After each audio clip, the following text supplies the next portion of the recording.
Hegel, Encyclopedia of Philosophy, Section 1, Logic, the Science of the Idea in and for itself, Chapter 3, First Attitude of Thought to Objectivity. Encyclopedia, Section 26. The first of these attitudes of thought is seen in the method which has no doubts and no sense of the contradiction in thought, or of the hostility of thought against itself.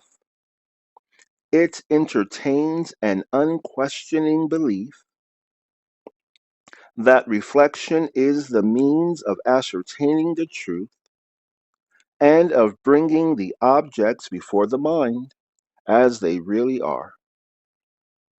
And in this belief, it advances straight upon its objects, takes the materials furnished by sense and perception, and reproduces them from itself as facts of thought. And then, believing this result to be the truth, the method is content.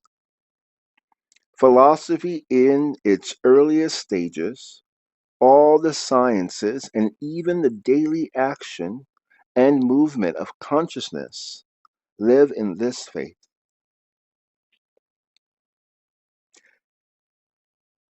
Hegel, Encyclopedia of Philosophy, Section 1, Logic, the Science of the Idea in and for itself, Chapter 3, First Attitude of Thought to Objectivity. Encyclopedia, Section 27. This method of thought has never become aware of the antithesis of subjective and objective, and to that extent there is nothing to prevent its statements from possessing a genuinely philosophical and speculative character, though it is just as possible that they may never get beyond finite categories, or the stage where the antithesis is still unresolved. In the present introduction, the main question for us is to observe this attitude of thought in its extreme form, and we shall accordingly first of all examine its second and inferior aspect as a philosophic system. Of the clearest instances of it, and one lying nearest to ourselves, may be found in the metaphysic of the past, as it subsisted among us previous to the philosophy of Kant. It is, however, only in reference to the history of philosophy that this metaphysic can be said to belong to the past. The thing is always and at all places to be found as the view which the abstract undertaking takes of the objects of reason, and it is in this point that the real and immediate good lies of a closer examination of its main scope and its modus operandi, which means essential way of operating. Hegel, Encyclopedia of Philosophy, Section 1, Logic, the Science of the Idea in and for itself, Chapter 3, First Attitude of Thought to Objectivity. Encyclopedia, Section 28. This metaphysical system took the laws and forms of thought to be the fundamental laws and forms of things. It assumed that to think a thing was the means of finding its very self in nature, and to that extent it occupied higher ground than the critical philosophy which succeeded it. But in the first instance, in for section 1, these terms of thought were cut off from their connection, their solidarity. Each was believed valid by itself and capable of serving as a predicate of the truth. It was the general assumption of this metaphysic that a knowledge of the absolute was gained by assigning predicates to it. It neither inquired what the terms of the understanding specially meant or what they were worth, nor did it test the method which characterizes the absolute by the assignment of predicates. As an example of such predicates may be taken existence in the proposition God has existence, finitude or infinity, as in the question, is the world finite or infinite? Simple and complex in the proposition, the soul is simple, or again, the thing is a unity, a whole, and similar things. Nobody asked whether such predicates had any intrinsic or independent truth, or if the propositional form could be a form of truth. The metaphysic of the past assumed, as unsophisticated belief always does, that thought apprehends the very self of things, and that things, to become what they truly are, require to be thought. For nature and the human soul are a very Proteus in their perpetual transformations, and it soon occurs to the observer that the first crude impression of things is not their essential being. This is a point of view that very this is a point of view, the very reverse of the result arrived at by the critical philosophy, a result of which it may be said that it bade man go and feed on mere husk and chaff. We must look more closely into the procedure of that old metaphysic. In the first place, it never went beyond the province of the analytical. In the first place, it never went beyond the province of the analytic understanding. Without preliminary inquiry, it adopted the abstract categories of thought and let them rank as predicates of truth. But in using the term thought, we must not forget the difference between finite or discursive thinking and the thinking which is infinite and rational. The categories as they must the categories as they meet us prima facie and in isolation are finite forms, but truth is always infinite and cannot be expressed or presented to consciousness in finite terms. The phrase infinite thought may excite surprise. If we adhere to the modern conception that thought is always limited, but it is, speaking rightly, the very essence of thought to be infinite.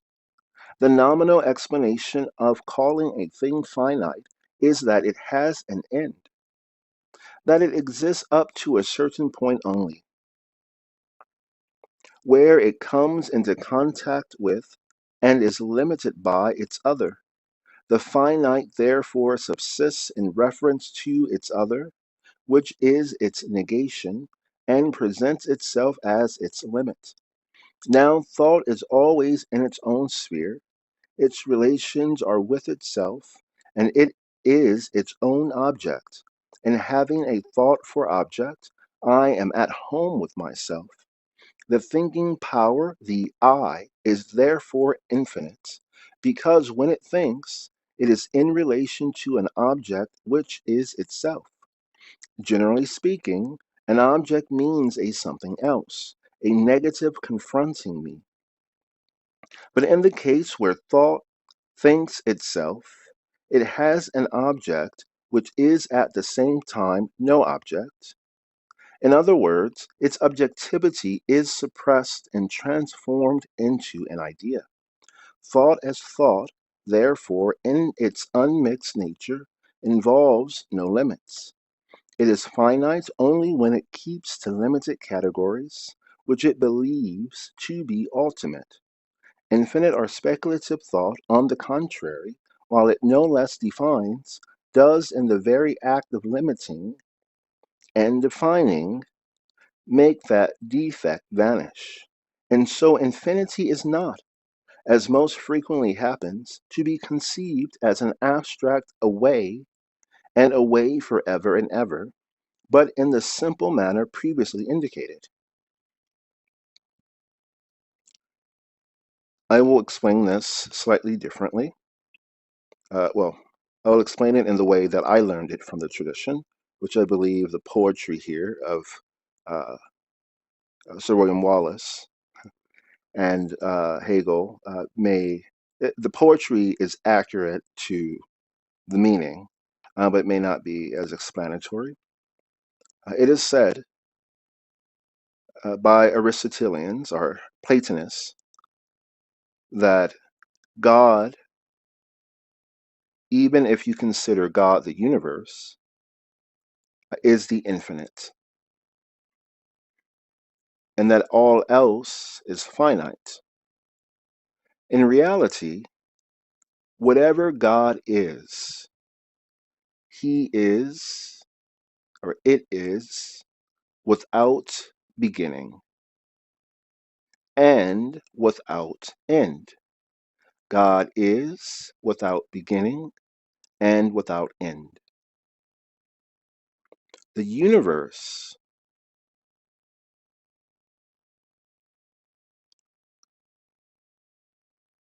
uh, because of current theories or understandings or laws, I'll refrain from the universe. There are other, light, for instance, is, that one's not very helpful also. So God is without beginning and without end. There are another category of beings which have a beginning but no end. And then there are beings which have a beginning and an end. And often those beings are seen as Russian dolls within each other. So some part of it had no beginning and will have no end. Some part of it had a beginning but no end. And some part of it has a beginning and an end. And so there are two infinities. The infinity, which we call God, which has no beginning and no end. And then there's the infinity of that which had a beginning but has no end. And then there is the finite, which has a beginning and an end. So the absolutely infinite, no beginning, no end. The contingently infinite, and contingently is the word. Contingently infinite has a beginning but no end.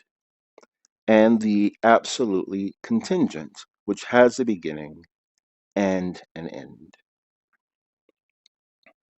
Returning to the text.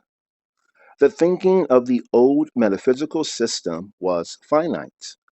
Its whole mode of action was regulated by categories, the limits of which it believed to be permanently fixed and not subject to any further negation. Thus, one of its questions was, has God existence? The question supposes that existence is an altogether positive term, a sort of ni plus ultra. And ni plus ultra is a noun, and it means the perfect or most extreme example of its kind, the ultimate, the sentence offered by Oxford. He became the ni plus ultra of bebop trombonis. So the point here, before going on, and again the poetic way that it goes, is that to ask, has God existence? Almost everyone assumes God is the best, and they should also assume he has the best attributes.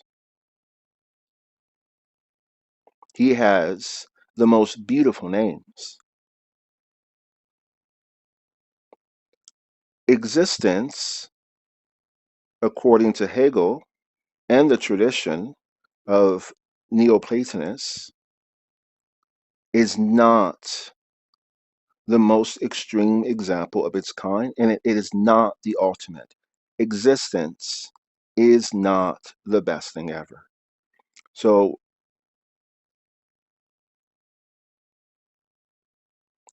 existence means that something had a beginning and it has an end, or that it has a beginning and that it has no end.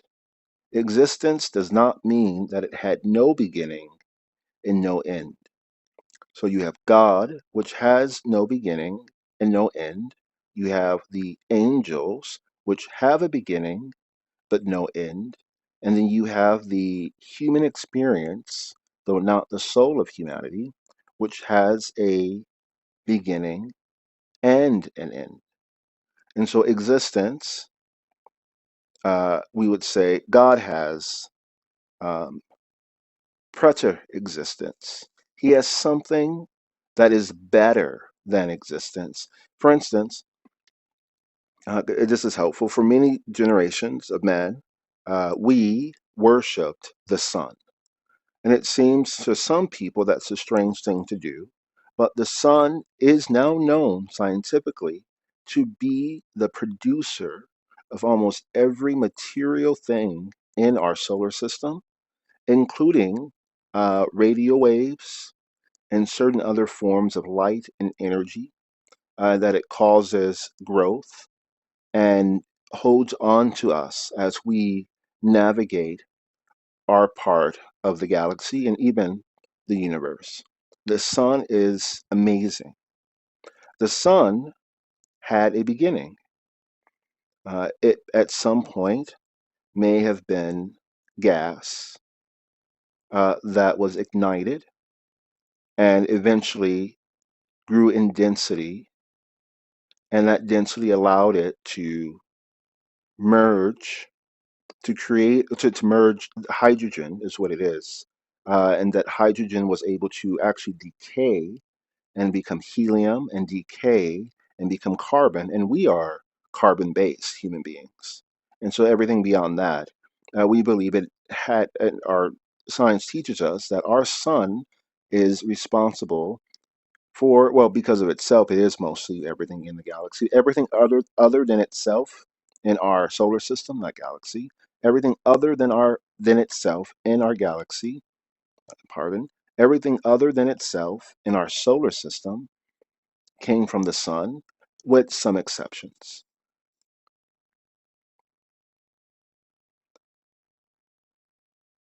But the sun had a beginning, and we know it will have an end.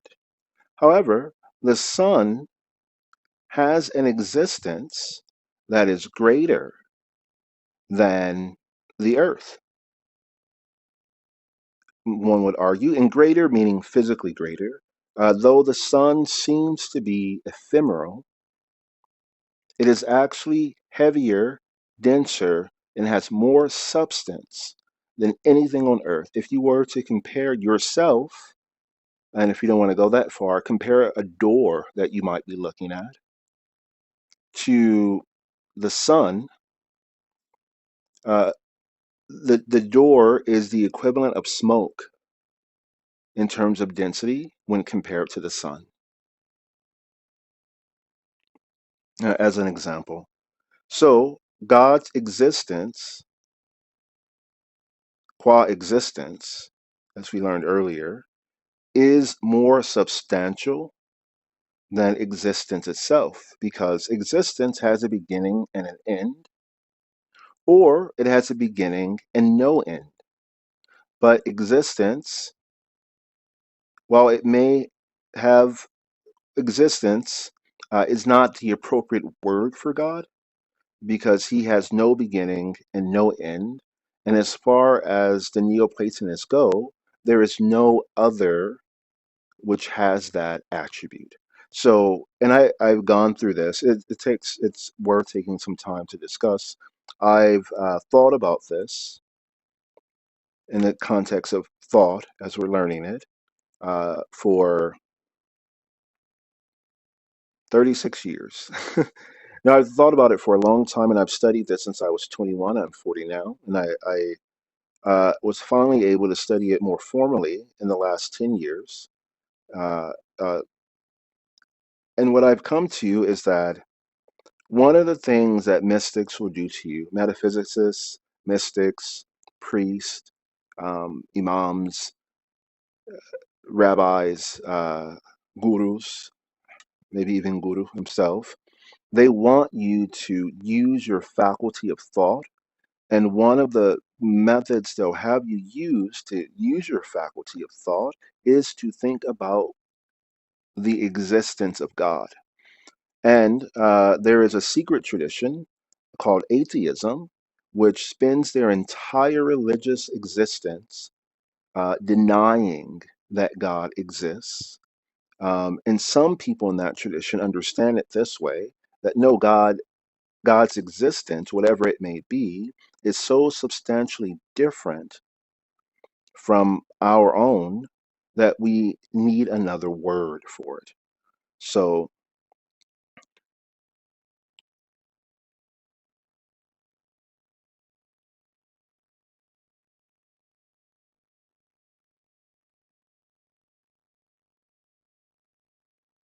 the average wealthy American, who it represents they are in the third percentile. They are wealthier, let's say, pardon for those who know percentiles and math differently. They are wealthier than 97% of the entire American population. Wealthier. Uh, those people have a net worth of about $80 million. Uh, so movie stars who've been around a long time, for instance, like Sir Ian McKellen, and uh, possibly, or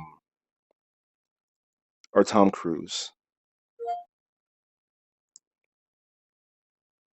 or Sir Patrick Stewart.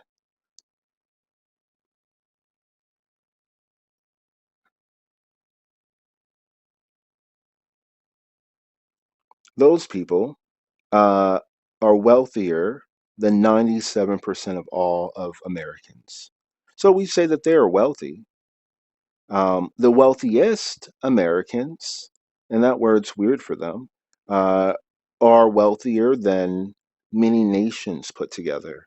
Elon Musk, for instance, is exceptionally wealthy, and his wealth is on a scale that is so different than the third percentile people, those who are wealthier than 97% of the country, that it would be inappropriate to call him wealthy. It just we need another word. And so for him, we would say that he has sovereignty. And sovereignty is the ability to create and manage your life in such a way that others have very little ability to harm you or even modify your being unless they took other means. So some sovereigns will allow you to sue them in court and negotiate with you. Some sovereigns, though they're sovereign, may come under physical attack by military, and that is the only way to break their sovereignty. Others are broken, as it were, or show mercy through appeals of pleas to them. But the fact that you can plead to them is something different. So he's we would use to say that so Ian McKellen is wealthy, or to say that Tom Cruise is wealthy, and then to say that Elon Musk is wealthy. They all have money, and honestly, they all may at that level at $80 million and the wealth that Elon Musk has. Um, we could say that they probably are in the same circles. They do similar things. They can afford overwhelmingly to enjoy the pleasures that the nation will offer you in terms of the pleasures of wealth. But uh, to buy your own spacecraft or several and fly them into space at the moment is a different level of wealth. To plan, legitimately plan to colonize Mars and do other things of that nature is a different level. So God's existence, outside of all Neoplatonic etiquette and all Abrahamic etiquette, God's existence is so different from my existence, from the existence of the sun, from the existence of the galaxy, from the existence of the totality of galaxies. It is so different that whether it's more substantial, it's so much more important as far as we get into thought, and it's very early to get into it, that these philosophers, Hegel included, who talks about God constantly throughout the entire piece,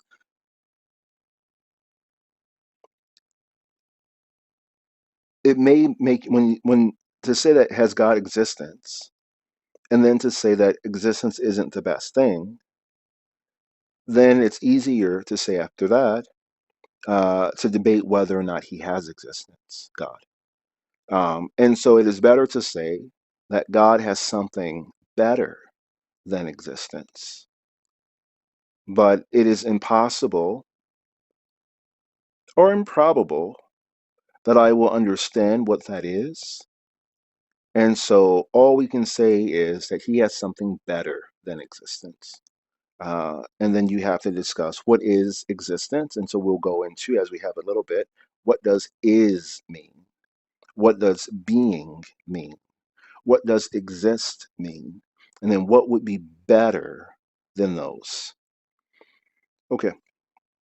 Though, if you want to practice atheism, understand that what you're truly saying is that you don't have a word for the ni plus ultra, except for that. Has God ni plus ultra? Yes.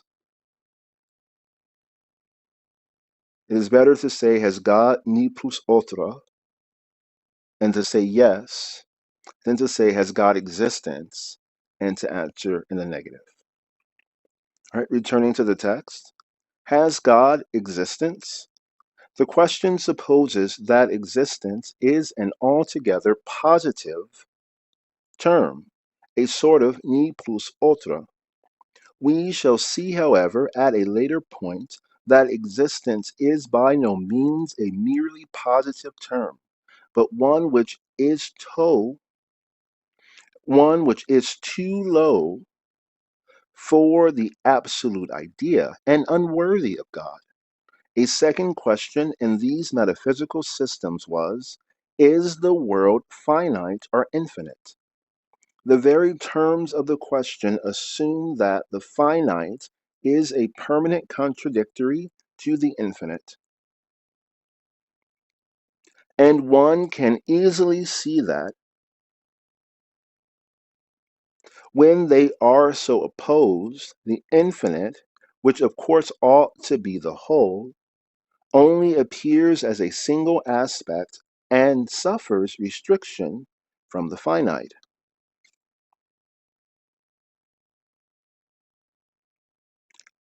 Another pause.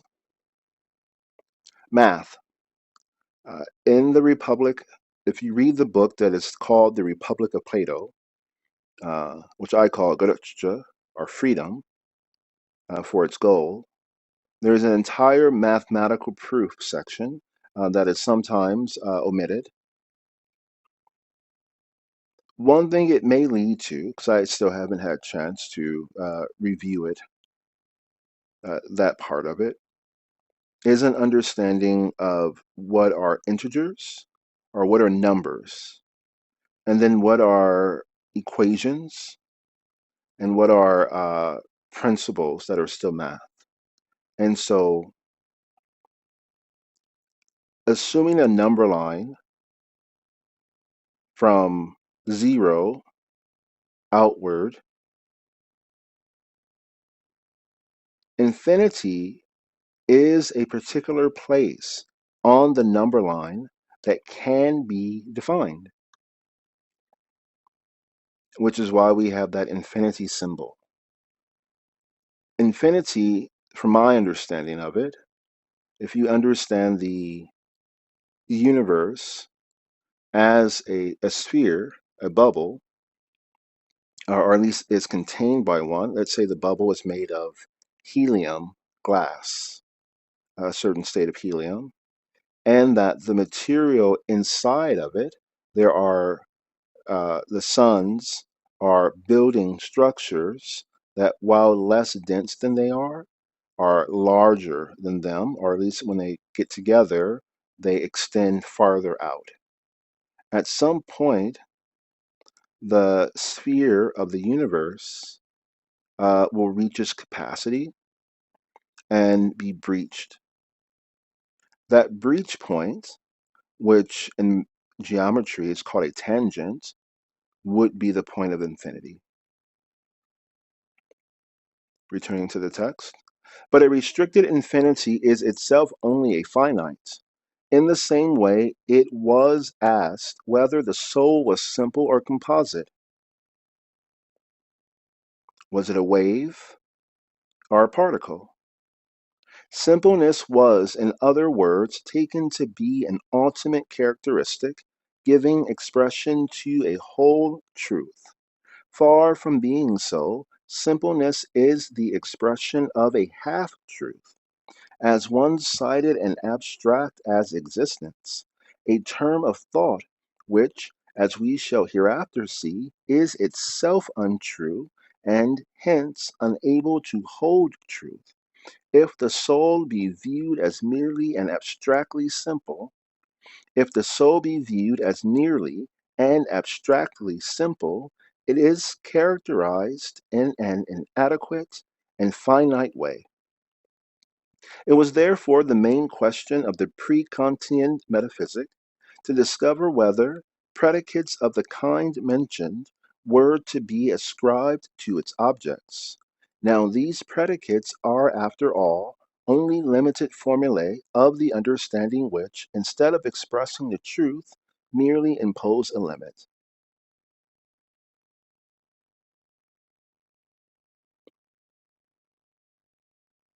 More than this, it should be noted that the chief feature of the method lay in assigning or attributing predicates to the object that was to be cognized.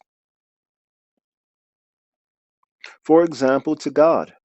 But attribution is no more than an external reflection about the object. The predicates by which the object is to be determined are supplied from the resources of picture thought and are applied in a mechanical way.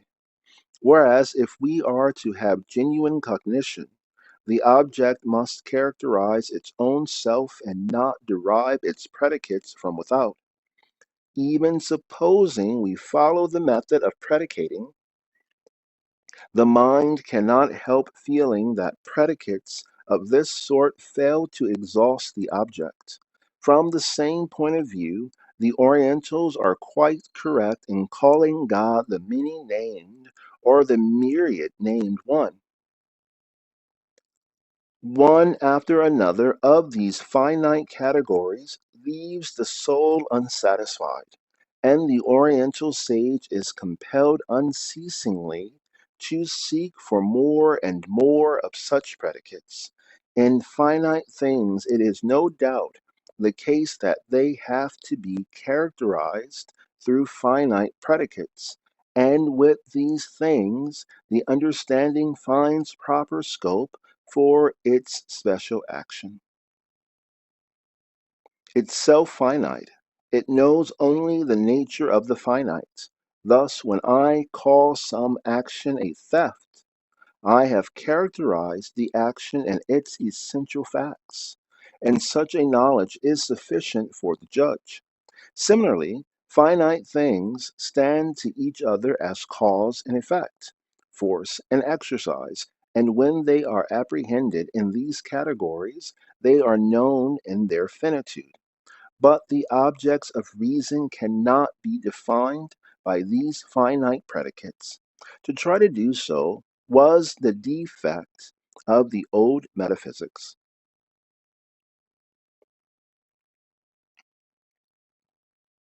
Hegel, Encyclopedia of Philosophy, Section 1, Logic, the Science of the Idea in and for itself, Chapter 3, the first attitude of thought to objectivity, Encyclopedia Section 29. Predicates of this kind, taken individually, have but a limited range of meaning, and no one can fail to perceive how inadequate they are, and how far they fall below the fullness of detail which our imaginative thought gives, in the case, for example, of God, mind, or nature.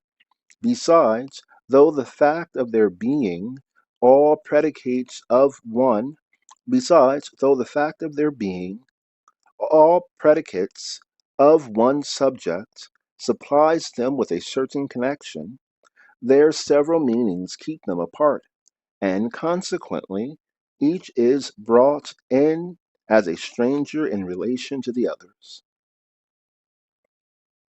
The first of these defects the Orientals sought to remedy, when, for example, they define God by attributing to him many names. But still they felt that the number of names would have to be infinite.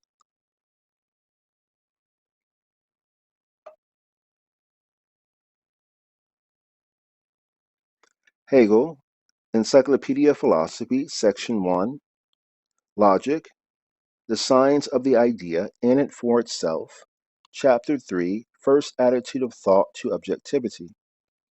Encyclopedia, Section 30, Infra Section 2. In the second place, the metaphysical systems adopted a wrong criterion. In the second place, the first place was these terms of infra section 1, these terms of thought were cut off from their connection, their solidarity, each was believed valid by itself and capable of serving as a predicate of the truth. Now, infra section 2, in the second place, the metaphysical systems adopted a wrong criterion. Their objects were no doubt totalities which in their own proper selves belong to reason, that is, to the organized and systematically developed universe of thought. But these totalities, God, the soul, the world, were taken by the metaphysician as subjects made and ready to form the basis for an application of the categories of the understanding. They were assumed from popular conception. Accordingly, popular conception was the only canon for settling whether or not the predicates were suitable and sufficient. Hegel, Encyclopedia of Philosophy, Section 1, Logic, the Science of the Idea in and for itself, Chapter 3, First Attitudes of Thought to Objectivity, Encyclopedia, Section 31. The common conceptions of God, the soul, the world, may be supposed to afford thought a firm and fast footing. They do not really do so. Besides having a particular and subjective character clinging to them, and thus leaving room for great variety of interpretation, they themselves, first of all, require a firm and fast definition by thought. This may be seen in any of these propositions where the predicate, or in philosophy the category, is needed to indicate what the subject or the conception we start with is. In such a sentence as God is eternal, we begin with the conception of God, not knowing as yet what he is, to tell us that in the business of the predicate, in the principles of logic, accordingly, where the terms formulating the subject matter are those of thought only, it is not merely superfluous to make these categories predicates to propositions in which God, or still vaguer, the absolute, is the subject, but it would also have the disadvantage of suggesting another canon than the nature of thought. Besides the propositional form, and for proposition, it would be more correct to substitute judgment is not suited to express the concrete, and the true is always concrete, or the speculative. Every judgment by its form one-sided and to that extent false. This metaphysic was not free or objective thinking. Instead of letting the object freely and spontaneously expound its own characteristics, metaphysic presupposed it ready made. If anyone wishes to know what free thought means, he must go to Greek philosophy, for scholasticism, like these metaphysical systems, accepted its facts and accepted them as a dogma from the authority of the Church. We moderns, too, by our whole upbringing, have been initiated into ideas which it is extremely difficult to overstep on account of their far reaching significance.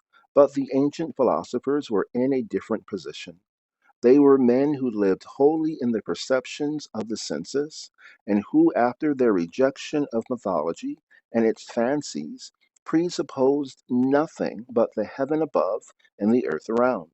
In these material, non metaphysical surroundings, thought is free and enjoys its own privacy, cleared of everything material and thoroughly at home.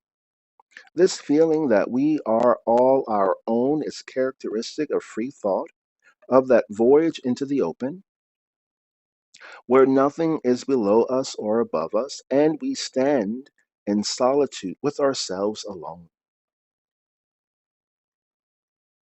Hegel, Encyclopedia Philosophy, Section 1, Logic, the science of the idea, in it for itself, in and for itself, Chapter 3, first attitude of thought to objectivity.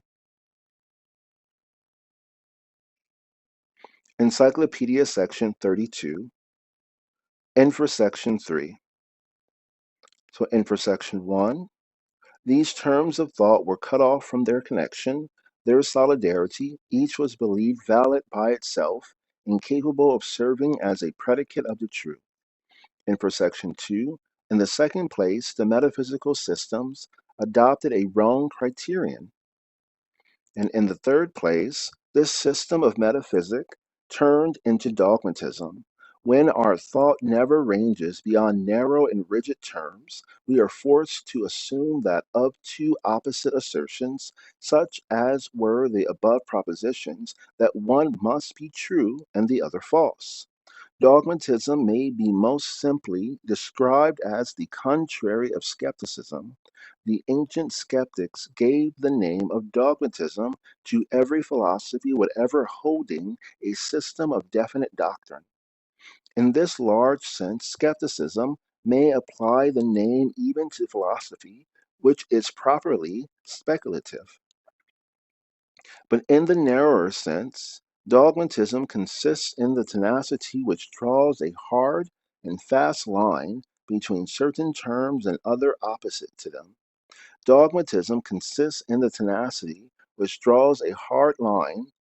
Dogmatism consists in the tenacity which draws a hard and fast line between certain terms and others opposite to them. We may see this clearly in the strict either or, for instance, the world is either finite or infinite, but one of these two it must be. The contrary of this rigidity is the characteristic of all speculative truth. There no such inadequate formulae are allowed, nor can they possibly exhaust it. These formulae speculative, these formulae speculative truth holds in union as a totality, whereas dogmatism inverts them in their isolation with a title to fixity in truth. It often happens in philosophy that the half truth takes its place besides the whole truth and assumes on its own account the position of something permanent. The fact is that the half truth, instead of being a fixed or self subsistent principle, is a mere element absolved and included in the whole. The metaphysic of understanding is dogmatic because it maintains half truths in their isolation, whereas the idealism of speculative philosophy carries out the principle of totality and shows that it can reach beyond the inadequate formularies of abstract thought. Thus, idealism would say the soul is neither finite only nor infinite only. It is really the one just as much as the other, and in that way, neither the one nor the other. In other words, such formularies in their isolation are inadmissible and only come into account as formative elements in a larger notion, as steps to get you to the rooftop. Such idealism we see even in the ordinary phases of consciousness. Thus, we say of sensible things that they are changeable, that is, they are, but it is equally true that they are not. We show more obstinacy in dealing with the categories of the understanding. These are terms which we believe to be somewhat firmer, or even absolutely firm and fast. We look upon them as separated from each other by an infinite chasm, so that opposite are an infinite chasm, so that opposite categories can never get at each other. The battle of reason is the struggle to break up the rigidity to which the understanding has reduced everything. Hegel, Encyclopedia Philosophy, Section 1, Logic, the Science of the Idea in and for Itself, Chapter 3, First Attitude of Thought to Objectivity. Encyclopedia Section 33. The first part of this metaphysic, in its systematic form, is ontology, or the doctrine of the abstract characteristics of being. The multitude of these characteristics and the limited set to their the multitude of these characteristics and the limits set to their applicability are not founded upon any principle. They have in consequence to be enumerated as experience and circumstances direct, and the import ascribed to them is founded only upon common sensualized conceptions, upon assertions, and sensualized here means somatic conceptions, upon assertions that particular words are used in a particular sense, and even perhaps upon etymology. They have in consequence to be enumerated as experience and circumstances direct, and the import ascribed to them is founded only upon common, sensualized, or somatic conceptions, upon assertions that particular words are used in a particular sense, and even perhaps upon etymology. If experience pronounces the list to be complete, and if the usage of language by its agreement shows the analysis to be correct, the metaposition is satisfied, and the intrinsic and independent truth and necessity of such characteristics is never made a matter of investigation at all. Why am I saying sensualized or somatic? Hegel is imagining that if you're reading this, you're probably a woman or a boy who is not yet married, and a boy who is not yet married in Germany at this time was overwhelmingly a virgin. So you are reading this because you are, pardon, I should say that not a woman, that you are either, so that you, yes, you haven't had a direct relationship with a scholar who you set with, let's say at a university, and to learn it. But he says if you're reading this, he assumes at the beginning that there should be some previous examination of the Neoplatonic system. And here's he's describing it. So on some level, I'm interrupting that description for those who are going through it. But sensual means that, and we're talking about language, some people say the best way to learn language is on the pillow of a lover. So if you have found someone that you've fallen madly in love with, but you don't speak the same language, or let's say you don't have the same politics, or you don't like the same foods, you learn about that language, you learn the language, you learn about those politics, you learn about that food without giving up your own preferences often on because you're in love with each other. You have a physical, emotional, and possibly spiritual connection. Somatics, or let's say you want to teach, I want to teach you at a distance, or I want to teach a classroom of wards who cannot be harmed physically or engaged physically, or I want to teach a classroom of women who also should not be and cannot be, in the sense of it is illegal to harm them physically. So you can't create a sensual environment for them. You create somatics. You bring up topics. You burn frankincense. You have resonant voices. You play cymbals and you dance. You do yoga. You do all of these things. You take the Lord's Supper. You do these things, which are called somatics.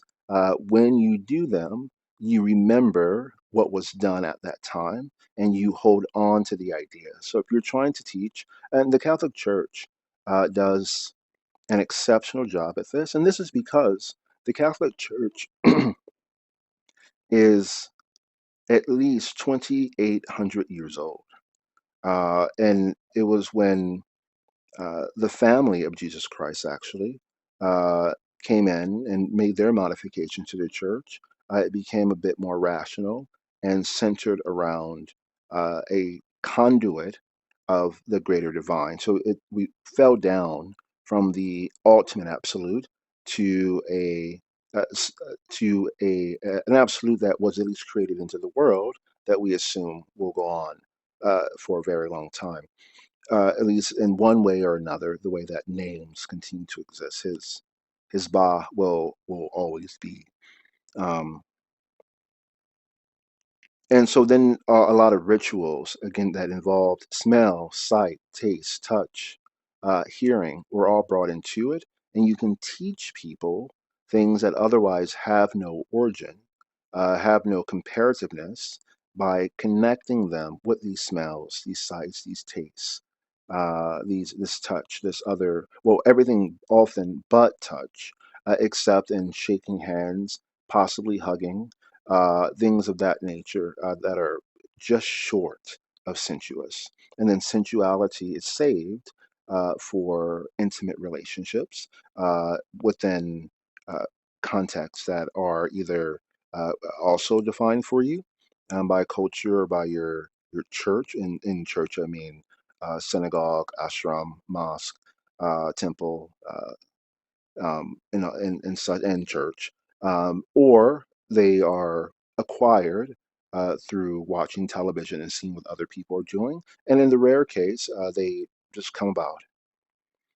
So those are sensuous versus somatic. So I'll be using both terms because in teaching, uh, we hope you learn some of this sensually by having a brilliant partner offer it to you, but it's more likely that you will learn it somatically by listening to a certain voice you get used to, smelling certain things, maybe even using uh, certain substances that if even having very salty food or others can be a part of it. So this is why I use both. And sensual has been, again, this tradition, I believe Hegel is coming from the tradition of the Valentinians and Valentinus, Saint Valentine, is about the sensual. And so there are traditions which do exist that are Catholic, as much as they are Jewish, as much as they are other than that, neo-pagan especially, that they have those that are also sensuous and include the somatic and the sensuous in a ritual that the metaphysics are just taught. But before moving on to the next, going back to the text, it is important to know to learn ontology, you require sensuous and within sensuality, but separate from it, somatic experiences to acquire it and to undo some things you may have learned through sensuality or somatics. There are methods called clearing, which assist with that too, whether it's psychology, talk psychology, psychiatry, which include pharmaceuticals, or it's something like Dianetics or Scientology, or it's yoga and gongs, and there are a number of ways that you can clear out certain somatics or sensualities, and thereby remove from you uh, experiences which are which cause you discomfort. Hegel, Encyclopedia of Philosophy, Section 1, Logic, the Science of the Idea in and for itself, Chapter 3, First Attitude of Thought to Objectivity.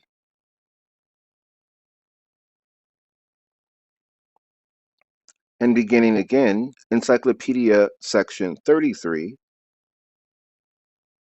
the first part of this metaphysic, in its systematic form, is ontology, or the doctrine of the abstract characteristics of being.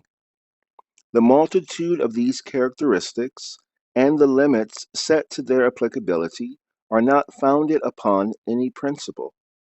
They have, in consequence, to be enumerated as experience and circumstances direct,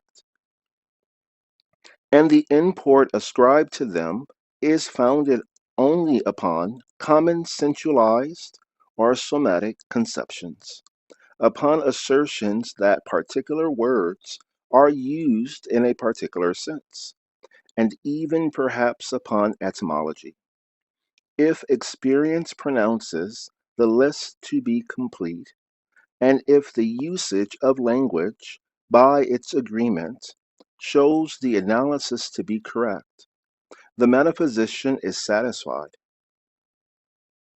and the intrinsic and independent truth and necessity of such characteristics is never made a matter of investigation at all.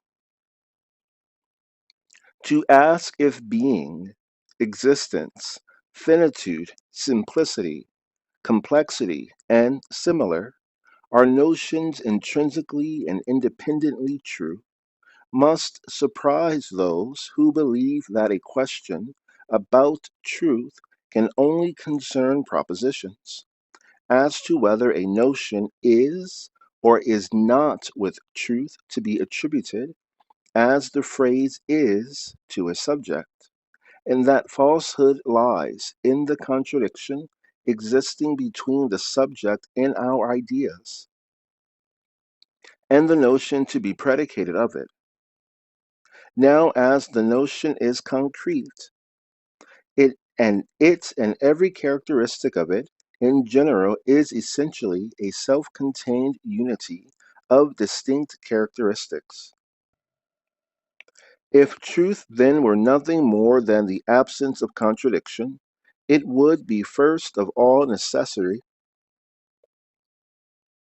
If truth then were nothing more than the absence of contradiction, it would be first of all necessary, in the case of every notion, to examine whether it, taken individually, did not contain this sort of intrinsic contradiction. Encyclopedia section 34. The second branch of the metaphysical system was rational psychology or pneumatology. It dealt with the metaphysical nature of the soul, that is, of the mind regarded as a thing. It expected to find immortality in a sphere dominated by the laws of composition, time, qualitative change, and the quantitative increase or decrease. The name rational given to this species of psychology served to contrast it with empirical modes of observing the phenomena of the soul. Rational psychology viewed the soul in its metaphysical nature and through the categories supplied by abstract thought. The rationalists endeavored to ascertain the inner nature of the soul as it is in itself and as it is for thought. In philosophy at present, we hear little of the soul. The favorite term now is mind, spirit. The two are distinct, soul being, as it were, the middle term between body and spirit, or the bond between the two. The mind, as soul, is immersed in corporeity, and the soul is the animating principle of the body. The pre-Kantian metaphysic, we say, view the soul as a thing.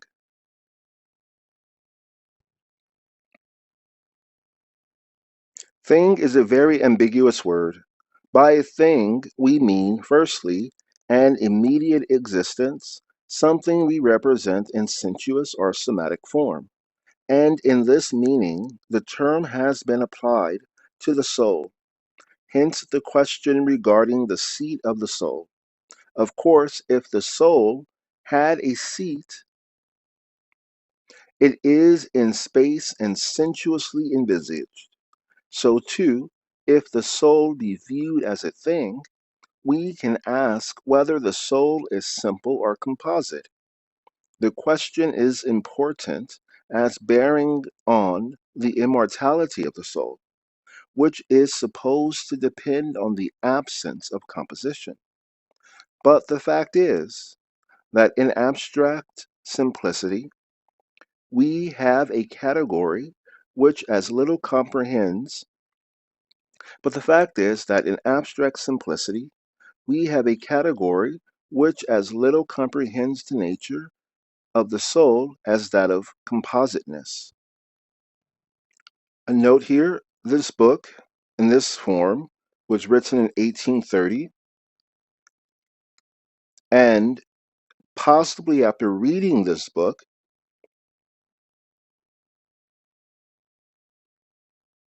the great electrician and scientist Faraday, and later his student Maxwell, would discover the terms that Hegel did not have to clarify in scientific language what the body, soul, and spirit are. Now, the body is in Arabic called a jism, and that's what I mean here. It is the body, the anthropological form that is discussed by anatomy, the anatomical body. And there's the soul, which is a communication device or a communication thing, as we've discussed just now. And there is the spirit, which is a something that decays the body, but has a positive effect on it at the same time. So I'll give them as I have them written here. The body is what we would call in physics strong composite, and as composite I mean nuclear, strong composite force or strong nuclear force, which is magnetism, and it offers gravity. The soul is radio light in the form of theta waves, or a theta wave, singular for one body. And the spirit is from the brain, spinal, and dendritic system, where neuron efflux produces decaying or weak nuclear force in the form of electricity. And it should be that each jism, each body, or I should say each brain, has a unique theta wave. So each composite body, which includes uh, that which produces, so you need the body for the gravity, you need the brain and to be held by the body for the weak nuclear force or electricity, and to power the radio light theta wave, you will need the electricity. So the radio light theta wave may assist the brain in communicating with the body. In that respect, they are all trackable, and the radio light theta wave, the radio wave, should be unique to each person. Like a radio station, there may be a way to tune into it. You may have your own, right, you have your own wave that can be tuned into. Okay, back to the reading. One word of the relation of rational to empirical psychology. The former, because it sets itself to apply thought to cognize mind, and even to demonstrate the result of such thinking, is the higher, whereas empirical psychology starts from perception and only recounts and describes what perception supplies. But if we propose to think the mind, we must not be quite so shy of its special phenomena. Mind is essentially active in the same sense as the schoolmen said that God is absolute actuosity. But if the mind is active, it must, as it were, utter itself. It is wrong, therefore, to take the mind for a processless ents, as did the old metaphysic, which divided the processless inward life of the mind from its outward life. The mind of all things must be looked at in the concrete actuality, in its energy, and in such a way that its manifestations are seen to be determined by its inward force. Hegel, Encyclopedia of Philosophy, Section 1, Logic, the Science of the Idea in and for itself, Chapter 3, First Attitude of Thought to Objectivity. Encyclopedia Section 35. The third branch of metaphysics was cosmology. The topics it embraced were the world, its contingency, necessity, eternity, limitation in time and space, the laws, only formal, of its changes, the freedom of man, and the origin of evil. To these topics it applied what were believed to be thoroughgoing contrasts, such as contingency and necessity, external and internal necessity, efficient and final cause, or causality in general and design, essence or substance and phenomenon, form and matter, freedom and necessity, happiness and pain, good and evil. The object of cosmology comprise not merely nature, but mind too, in its external complication, in its phenomenon. In fact, existence in general, or the sum of finite things. This object, however, it viewed not as a concrete whole, but only under certain abstract points of view. Thus, the questions cosmology attempted to solve were such as these: is accident or necessity dominant in the world? Is the world eternal or created?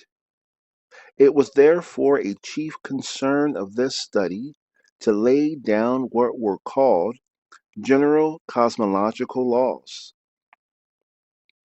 For instance, that nature does not act by fits and starts, and by fits and starts, saltus, they meant a qualitative difference or qualitative alteration showing itself without any antecedent determining mean, whereas, on the contrary, a gradual change of quantity is obviously not without intermediation. In regard to mind, as it makes itself felt in the world, the questions which cosmology chiefly discussed turned upon the freedom of man and the origin of evil. Nobody can deny that these are questions of the highest importance. But to give them a satisfactory answer, it is above all necessary. But to give them a satisfactory answer, it is above all things necessary not to claim finality for the abstract formulae of understanding, or to suppose that each of the two terms is an antithesis, has an independent subsistence, or can be treated in its isolation as a complete and self-centered truth. This, however, is the general position taken by the metaphysicians before Kant, and appears in their cosmological discussions, which for that reason were incapable of compressing their purpose. To understand the phenomena of the world, observe how they proceed with the distinction between freedom and necessity in their application of these categories to nature and mind. Nature they regard as subject in its workings to necessity. Mind they hold to be free. No doubt there is a real foundation for this distinction in the very core of the mind itself, but freedom and necessity, when thus abstractly opposed, are terms applicable only in the finite world, to which, as such, they belong. A freedom involving no necessity, and mere necessity without freedom, are abstract and in this way untrue formulae of thought. Freedom is no blank inter Freedom is no blank indeterminateness, essentially concrete and unvaryingly self-determinate. It is so far at the same time necessary. Necessity, again, in the ordinary acceptation of the term, in popular philosophy, means determination from without only, as in finite mechanics, where a body moves only when it is struck by another body, and moves in the direction communicated to it by the impact. This, however, is a merely external necessity, not the real inward necessity, which is identical with freedom. The case is similar with the contrast of good and evil, the favorite contrast of the introspective modern world. If we regard evil as possessing a fixity of its own, apart and distinct from good, we are to a certain extent right.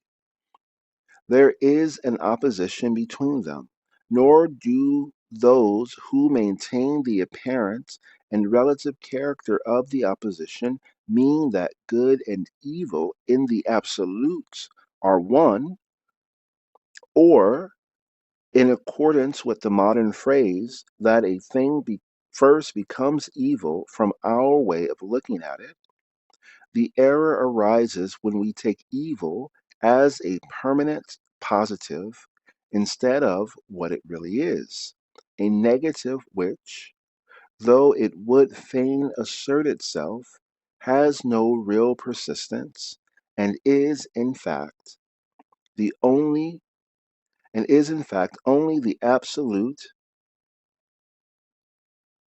sham existence of negativity in itself. Hegel, Encyclopedia of Philosophy, Section 1, Logic, the Science of the Idea in it for itself, Chapter 3, First Attitude of Thought to Objectivity, Encyclopedia, Section 36. The fourth branch of metaphysics is natural or rational theology, the notion of God, or God as a possible being, the proofs of his existence, and his properties formed the study of this branch. Encyclopedia section 36, Metasection A.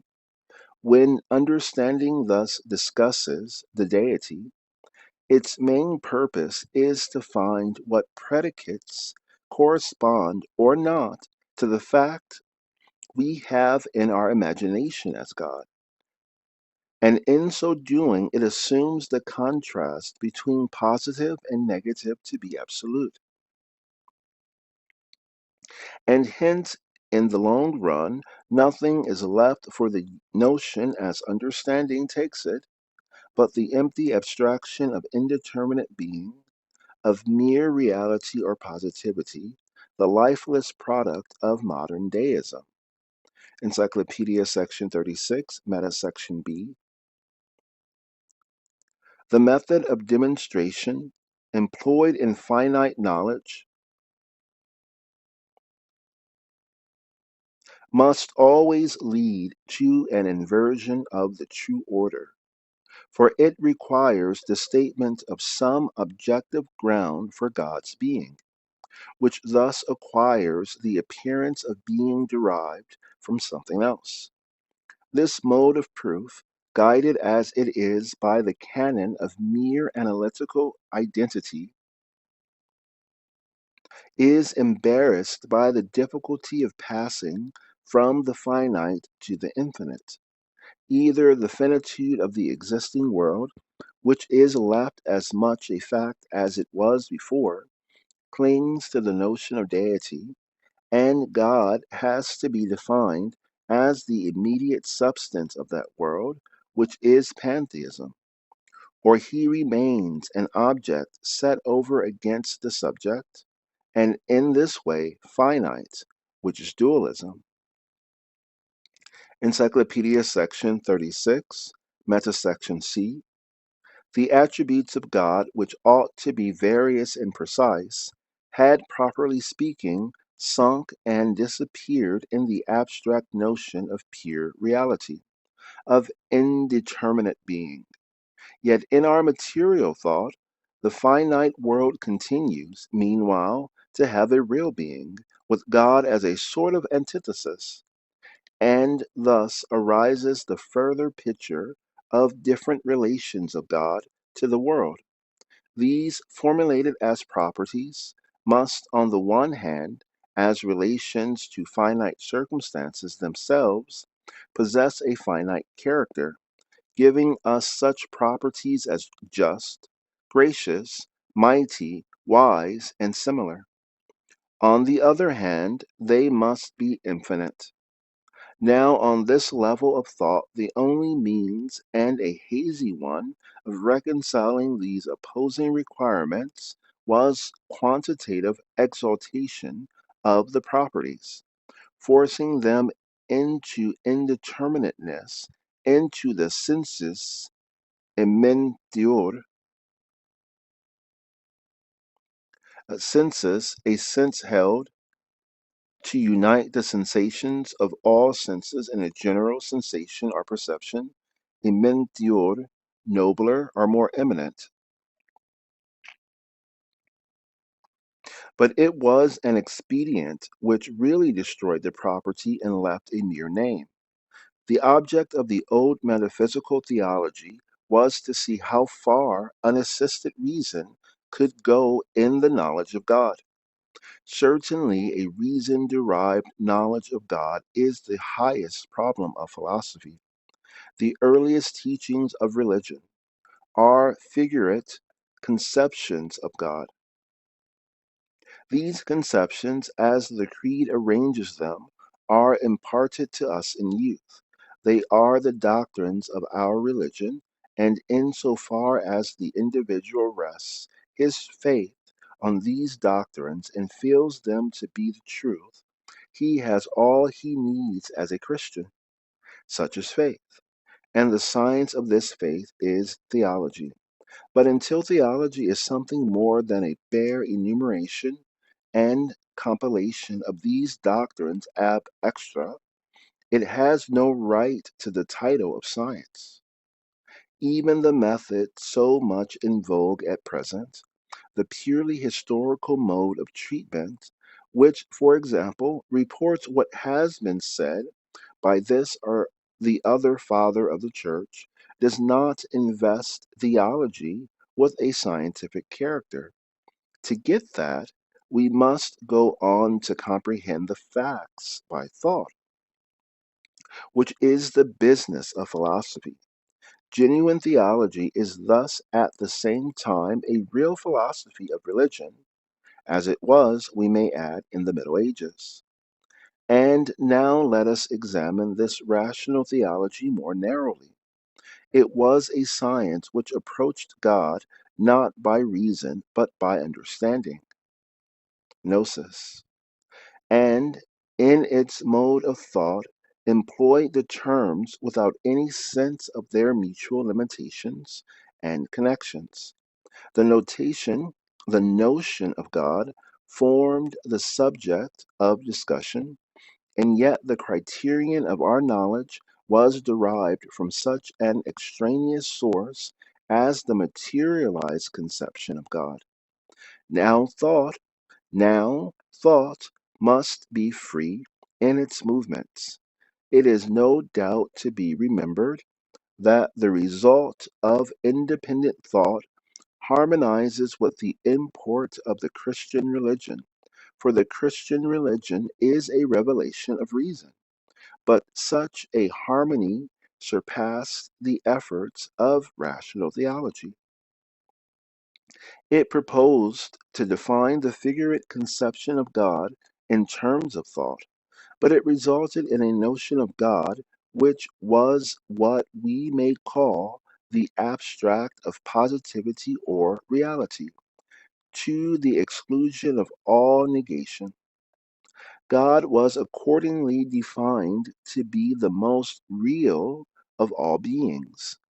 Any one can see, however, that this most real of beings, in which negation forms no part, is the very opposite of what it ought to be and of what understanding supposes it to be. Instead of being rich and full above all measure, it is so narrowly conceived that it is, on the contrary, extremely poor and altogether empty. It is with reason that the heart craves a concrete body of truth, but without definite feature, that is, without negation, contained in the notion, there can only be an abstraction. When the notion of God is apprehended, only as that of the abstract or most real being God is, and as it were, relegate it to another world beyond. And to speak of a knowledge of him would be meaningless. Where there is no definite quality, knowledge is impossible. Mere light is mere darkness. The second problem of rational theology was to prove the existence of God. Now, in this matter, the main point to be noted is that demonstration, as the understanding employs it, means the dependence of one truth on another. In such proofs, we have a presupposition, something firm and fast, from which something else follows. We exhibit the dependence of some truth from an assumed starting point. Hence, if this mode of demonstration is applied to the existence of God, it can only mean that the being of God is to depend on other terms, which will then constitute the ground of his being. It is at once evident that this will lead to some mistake.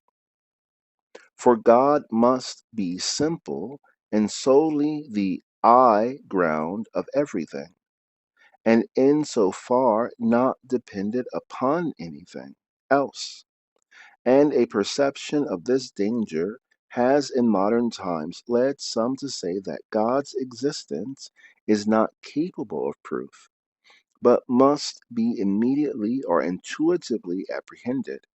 Reason, however, and even sound common sense give demonstration a meaning quite different from that of the understanding. The demonstration of reason no doubt starts from something which is not God, but as it advances, it does not leave the starting point a mere unexplained fact, which is what it was.